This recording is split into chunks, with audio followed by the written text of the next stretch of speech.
Hello and अस्सलाम वालेकुम to everyone. उम्मीद करती हूँ कि आप सब बिल्कुल ठीक ठाक होंगे, मज़े में होंगे। आज की वीडियो है रेफ्लिसिया अर्नोल्डी पे। जी हाँ, रेफ्लिसिया अर्नोल्डी दुनिया का सबसे बड़ा फूल है। इसको आमतौर पर कॉर्प्स लिली या स्टिंकिंग कॉर्प्स लिली कहा जाता है। ये भी एक फूलदार पौधा है। इसकी स्मेल बहुत ही बुरी होती है, जैसे कि कोई गला सड़ा गोश्त हो। इसीलिए इसको कॉर्प्स फ्लावर कहा जाता है, क्योंकि कॉर्प्स का मतलब है लाश। इस फूल को डेविल्स बेटलनट भी कहते हैं। इंडोनेशिया के 3 कौमी फूल हैं, जिनमें से एक ये है। बाकी 2 दूसरे हैं, जिनमें से एक है वाइट जैस्मिन और मून ऑर्चिड। सबसे पहले इस फूल को यूरोप के एक बॉटनिस्ट ने तलाश किया। उसका नाम लुइस ऑगस्ट था और उसका ताल्लुक फ्रांस से था। अपनी इस मुहिम के दौरान उसने जावा में 3 साल गुजारे, जहां पर 1917 में उसने एक स्पेसिमन इकट्ठा किया। ये अब रेफ्लिसिया पेटवा के नाम से जाना जाता है। 1978 में बहरी सफ़र से वापसी के दौरान उसके बहरी जहाज़ को बरतानियों ने ले लिया। उस वक्त फ्रांसीसियों की बरतानियों से लड़ाई चल रही थी। उससे तमाम पर्चाजात और नोट्स ले लिए गए। उसके बाद 1918 में 2 बरतानवी बॉटनिस्ट ने रेफ्लिसिया की नस्ल का एक और स्पेसिमन सुमाट्रा में ढूंढ लिया। इन 2 में से एक साइंटिस्ट का नाम अर्नल्ड था। अर्नल्ड अपनी इस दरियाफ्त के बाद जल्द ही बुखार की वजह से वफात पा गया। अर्नल्ड की वफात के बाद उसकी बीवी ने उस ड्राइंग को, जो कि अर्नल्ड बना रहा था, उस फूल की ड्राइंग को मुकम्मल किया और वो ड्राइंग बैंक्स से होते हुए आखिरकार ब्राउन तक जा पहुंची। ब्राउन भी एक साइंटिस्ट था। उसने आखिरकार 1821 में इस फूल को रेफ्लिसिया अर्नोल्डी का नाम दिया।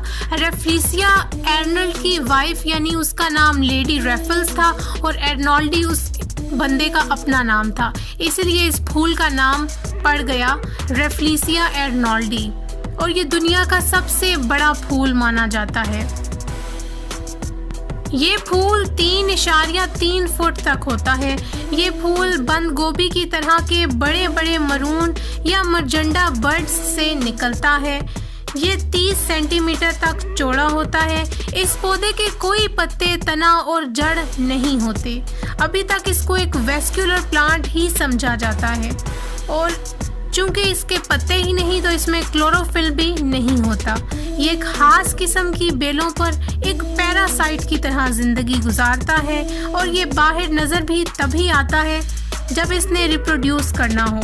इस रेफ्लिसिया पौधे का सिर्फ एक ही हिस्सा है ऐसा है जिसको पहचाना जा सकता है, जो कि इसके फूल हैं। अगरचे ये बहुत ही गैर मामूली किस्म के हैं और इनका रंग सुर्खी नुमा होता है। इस गले सड़े गोश्त के जैसी बदबू होती है। देखने में इतना खूबसूरत नज़र आने वाला फूल दरअसल एक ऐसा फूल है जिसमें खुशबू नाम की कोई चीज़ ही नहीं। इसीलिए विलियम शेक्सपियर ने क्या खूब कहा है, all that glitters is not gold. ये गले सड़े गोश्त की बदबू कीड़ों को अपने तरफ मतवज्जो करती है ताकि इस पौधे की पॉलिनेशन हो सके। इस फूल यानी रेफ्लिसिया अर्नोल्डी को ढूंढना काफ़ी मुश्किल होता है। खास तौर पर जंगलात में इसके फूलों को तलाश करना बहुत ही मुश्किल है, क्योंकि बड को डेवलप होते हुए काफ़ी महीने लग जाते हैं और फूल सिर्फ चंद दिन के लिए ही रहता है। इसके फूल यूनिसेक्सुअल होते हैं और इसलिए मेल फ्लावर और फीमेल फ्लावर दोनों का एक दूसरे के करीब होना सक्सेसफुल पॉलिनेशन के लिए बहुत ही ज़रूरी होता है।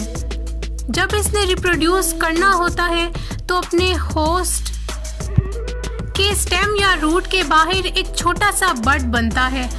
बंद गोभी नुमा सर आखिरकार खुलता है और फूल उससे बाहर आ जाता है और इसके बाद रिप्रोडक्शन का प्रोसेस शुरू हो जाता है और अपने अख्ताम को आहिस्ता आहिस्ता पहुंच जाता है। Tell me about your suggestions in the comment section and give your honest review. Take care. Bye bye.